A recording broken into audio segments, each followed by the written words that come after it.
In this video, we're going to take a look at the call to action module for Elementor. We're going to look at all the settings. I'm going to show you how to get those really cool content grids and how to make this go and pretty much do whatever you want it to do. This is a quick snapshot of what we're going to learn how to do in this video. We're going to be able to make content grids like this with all the hover effects, like this with all the hover effects, using this call to action module. I'm going to show you how to make a grid like this with no gap in between. And also you're going to see an example of it right here. There's no gap in between the columns, and these columns are going to have different sizing if you choose to do it that way. And you're also going to learn how to do columns in a column. Here's an example of that. This is one big column and there's a column in the column. You're going to learn how to do all of these things in this video. Hi, my name is Adam from WPCrafter.com, where I make WordPress tutorial videos for non-techies. If you're new here, consider clicking on the subscribe button. If you don't want to miss a thing, click on the bell, the little notification bell. YouTube will let you know when I have a new video. Links to everything will be in the video description down below. Let's not waste any time. Let's jump right on in.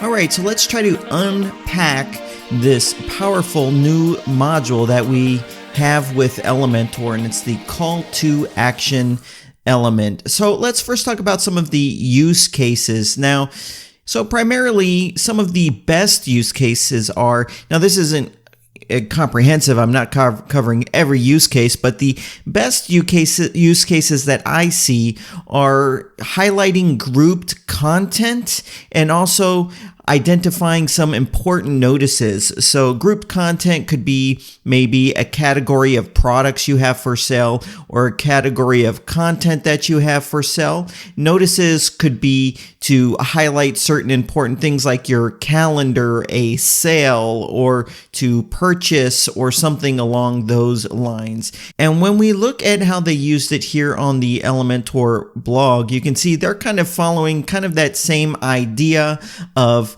some of the best use case scenarios for it. So when you scroll down here, this is kind of, well, this is actually different. This is highlighting some features, and you could certainly use this for that. But I would imagine if this was kind of for a travel site, you would want it to be for someone to click here and then go to maybe travel packages to these various locations.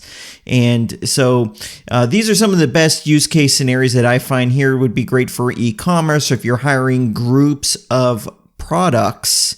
And as we go down, that is kind of some of the best use case scenarios that I find with this element. Now, let's try to take a quick overview of what the features that are going to be available and the options in this module, so that when we're actually in the module, it will all make sense.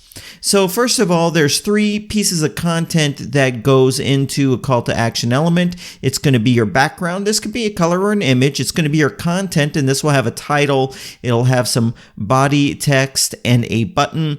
And one of the features that I think I'm so glad they actually added, and this opens up a whole realm of use case scenarios for me, is the ribbon. So that would be that ribbon off to the side. So let me try to find an example of that. So here it is. So we've got an image, we have our headline. They're not using in that example the body text or the button, and then we have that ribbon. I really love the ribbon. Here's an example with the ribbon, and as you can see, you have side-by-side options on it, but we have our title, our text, and our button. Those are the 3 main pieces of content that go into each of these elements. Now, you're going to have 2 styles.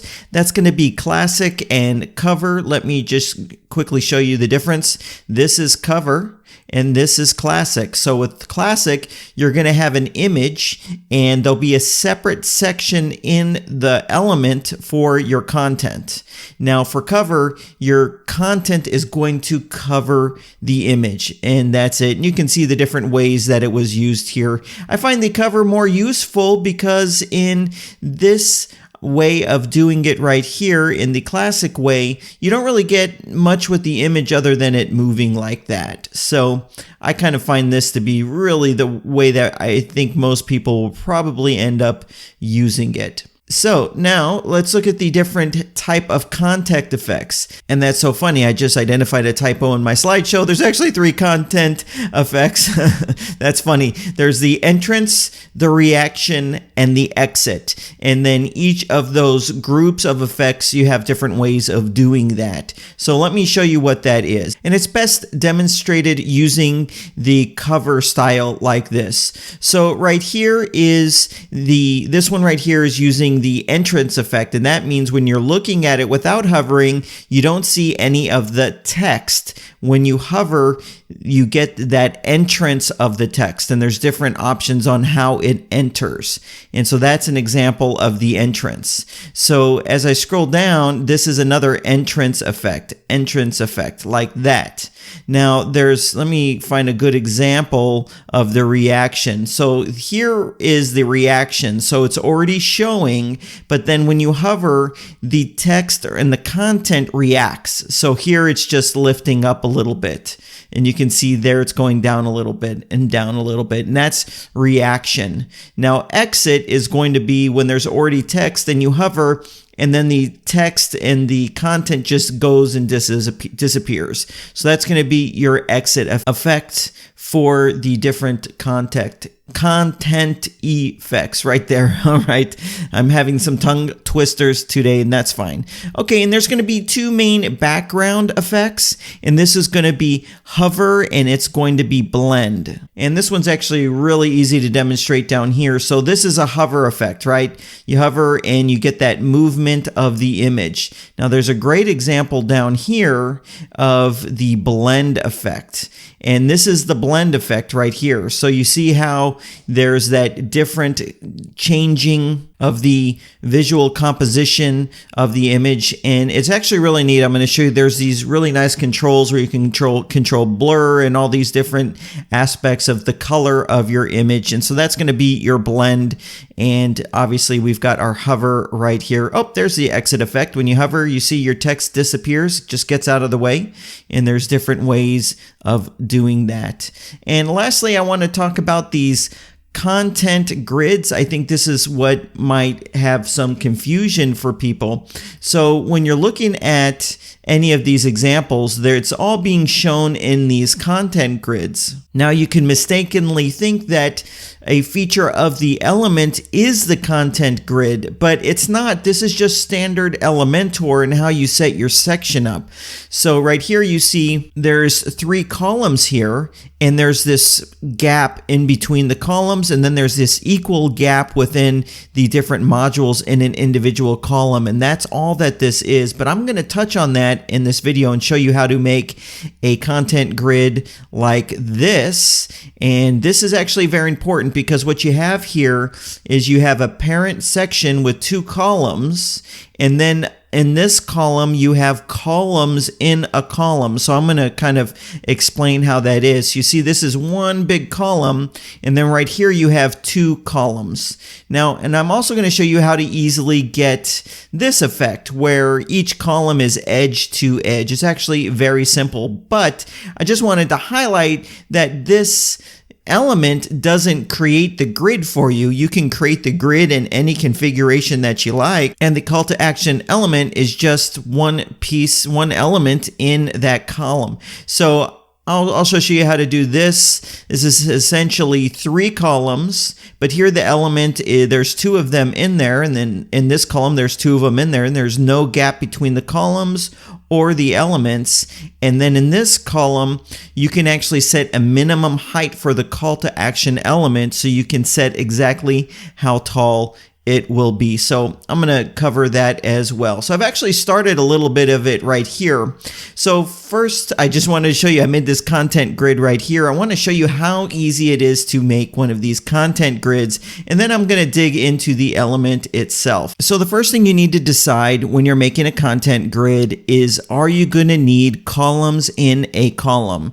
If you're going to need columns in a column, what you need to do is first click on Add New Section, and choose how many of the main columns there will be. So in that one example, there was 2 columns, and then right here there was a column in a column. And this is actually very simple to do. You would click right here, and now I have 2 columns, and then you would go here to see your list of elements, and you would drag the column element into a column. And this is how you get columns in a column. However, the other way you could start a new section is you can just go directly to the columns element and drag it in there. So this creates a new section and 2 columns. But when you do it this way, you cannot get columns in a column. So if I want to put this same columns module right here in there, you can't do it. You can't do it because you have to start by clicking Add New Section and choose right here how you want your columns to be set up, and then you could do columns in a column. So that's just one of those little intricacies with Elementor to highlight. So right here, let me show you how to get no gap. So this is a section right here, and you need to go and you need to change first the settings in the section. So I'll click right here to get into my section settings, and when you're in your section settings, there's an option right here that says column gap. Now by default, it is set to default, and this is what it looks like by default. So you need to go here and hit no gap, and that will leave no spacing in between the columns. Now by default, in a single column, 2 elements will have a gap as well. So you have to eliminate that. So I'm going to go into my column settings, and right here it's widget space. So by default, that's how it looks. There's this 20 pixel spacing in between each module that you drag and drop into a column. So you also need to eliminate that by hitting 0, and that's how you get columns that have no gap, and it's very easy. It's just a couple mouse clicks. And I had to do the same thing for this column right here to eliminate that widget space. So that's how you're going to get one of those content grids that you saw being demonstrated right here. Okay, now let me actually also show you how I got the middle one to be taller than these 2 right here. So let me just go ahead and delete this middle version of it. Okay, so this is how it looks. Now let me duplicate this right here. I'm going to duplicate it, and then I'm going to drag it and drop it in there. So this is how it looked by default, right? 3 columns, and then in this column and in this column, I had the element appearing twice. What's really nice is this module is just so stinking flexible. So I can go into the settings for the call to action. I'm going to click on style right here, and then we have minimum height, and you can see right here I can make this as whatever the height I want. And so I think for this it was like 530 or something, actually 560 right there, and you can see it just fits perfectly like that, and I have that content grid. It'd obviously look a lot better if I had contrasting images. It's just the same image across and across. Okay, so I wanted to get through that. So let's go ahead and talk about the settings that are available inside. So I'll go ahead and I'll start in content. So like I said in the presentation part of this video, there's 2 different skins or styles, and so I have it set to cover, but this is what the classic looks like. So you have your image, and then you have a content area, and it's all adjustable. So it essentially took that minimum height, and I think it applied it here to the content section, which is fine. All right, so you have layout options, and so by default it's image content, but then you can have it content image or then image content. And a perfect example of how that's being done is right up here. So this is just the one call to action element, but we have the image on the left and the content on the right. So if I go like this, you can see the image is on the left and the content is on the right, and that's all that is here. You can see it a little better going like this. That's all that is. And if I wanted to flip it, I can go like that, where the content's on the left and the image is on the right. So that is what you can do there with the classic skin. And then we have to set an image, and this would be the image here, or if we are on the cover skin, it would just be the entire background image. Then we have our content area right here. and there's heading, and there's some body content here for the description, but you don't have to have some of these elements. So if you didn't want that, you can just highlight it and get rid of it. And if you didn't want a button, you can just highlight and get rid of that, and now you've gotten rid of the button. So you can have exactly as much content as you want in there. And then here's my favorite feature, is this ribbon. So let me just put something in here, and there it is, 50% off sale. And then you have position options, so I can have the banner, the ribbon here on the left, and I can also have it there on the right, and you can change the style of it. I made it green. By default, it'll be black. Okay, so now let's go ahead and click on style and see what some of these options are. So you already got a glimpse. We can adjust the height of the box, and that's how you're going to get that grid where you would have one that's double the size of the other. We have our alignment like this, and you see it's aligning the text, and you can also position it. Right now it's set to middle, but if I wanted to be on the top or the bottom. So if I wanted the top left, there it is, or the middle left, I can do that. And those are our options there. And of course, you're familiar with our height. Padding, that's going to be self-explanatory there. Okay, so we have some content styling right here. Change your fonts any way that you like it. And one of the things is you might want the color of the text to change based upon whether it's its normal state or its hover state. You have that option as well. The ribbon, you have full control over the ribbon. So you could set your background color. I did set it to, actually, wait, the green might not have been default. Let's see. So here's black. Whatever color you want for that ribbon, you can set it right there. And you can also set your text color, of course. And this is kind of nice. You have a distance. So if I wanted to poke it out just a little bit more, you can do that right there. Or by default, it's just going to end up being perfectly placed right based upon the text that you have. But if you want a little bit more space on the top or the bottom, you have that distance option, and you have your typography, and you can do a little box shadow if you wanted it to lift it up off the page a little bit. So right there you can see it's lifted up a little bit based on this box shadow right here, and that gets rid of it. I would probably use it with the box shadow so it kind of stands out a little bit. All right, now let's take a look at our hover effects. And so let's first take a look at the ones that I said. You have the 3 content effects, and they're grouped. So here's where it says entrance, and here's your various entrance options. Here's your reaction options. So entrance, there's going to be, by default, no text. But then when you hover, you're going to see the text. So here's a perfect example. You see I chose this and the text disappeared. But now when I hover, there is my text. Okay. Next would be the reaction. And so that's when I hover, it's going to go and perform that animation. And then here's exit. So when I do this and now when I hover, the text is going to go away. Now what's really nice, and I wish this option was in some other modules, more like the animation module, you have this duration option, and this is great. So you can choose how fast or how slow this is going to happen. Now, I kind of find that, in my opinion, that's a little too slow. I would like mine a little faster, so you can see it's now a bit faster. So you have full control over that. Now let's take a look at the background. This is going to be your hover animation. And then here is the blend mode animation. Now the blend can be applied on normal or hover. It's up to you. So for the background, it's zoom in. This is all self-explanatory. Move right. You see how it moves right a little bit. That's kind of interesting, right?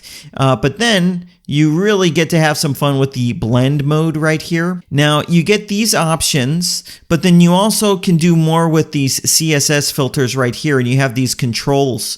So you can blur, bright, contrast, saturation. You can tweak those however you want. And this is actually a really neat thing, and I hope they add this to other parts of Elementor. I'm sure a lot of work went into adding this CSS filters right here. Now remember, you can apply these based upon the normal state or the hover state. It's completely up to you. So let's take a look at these really neat CSS filters. Okay, so we have the blur, and when you adjust this, you see it can blur, and you have full control over that. We also have brightness of the image. We also have contrast.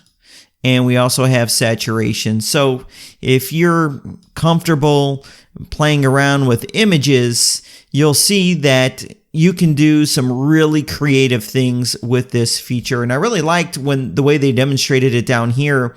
This looks perfect for a team. I mean, it's great to have, it's perfect for a team or staff grid like this. You can do something where you're implementing your brand's colors, and then when someone hovers over it, the image will come into the way it should normally look, and you can reveal the person's name and title. I thought that was a really great application for the module. So, and lastly, just so you know, these style options, they change based upon the skin you're using. So if you have the classic skin right here, you can see there's going to be some additional options for getting it to look how you want it to look. So that's pretty much it for this video on the call to action element that is in Elementor Pro. Now, if you don't have Elementor Pro, just visit WPCrafter.com/Elementor. I have a pretty nice set of goodies to help you get the most out of Elementor when you purchase Elementor Pro, and all the information is going to be right there.